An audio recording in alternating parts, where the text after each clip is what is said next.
तर आपण रोज तूप काढत असतो मित्रांनो. तो तूप काढल्यानंतर जी आपली खाली आहे तुपाच्या बेरी शिल्लक राहिलेली असते तूप गाळल्यानंतर, त्या बेरीचं आपण काय करतो ते दाखवतो मी तुम्हाला. हे बघा, ही बेलाचं पान पण याच्यात. तर आपण हा गुळ घेतलेला आहे बारीक भुगा करून. तर आता हे गुळाचा आणि या बेरीचा लाडू बनवून आपण गायींना चारणार आहे. या बेरीमध्ये भरपूर प्रमाणात कॅल्शियम, फॉस्फरस, आयरन असतं. त्याचबरोबर गुळामध्ये पण कॅल्शियम आणि ग्लुकोज असतं. तर आपण ते एकत्र करून गायींना अशा प्रकारे लाडू चारतो. आपण गुळ आणि ती बेरी एकजीव केलेले. आता याचा असे लाडू बनवून घ्यायचे आपल्याला आणि हे लाडू आपण आता गायींना चारणार आहोत.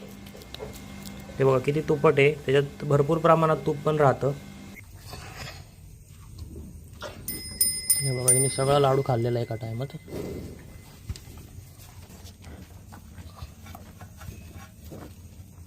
अशा प्रकारे गाय आवडीने खातात या गोष्टी.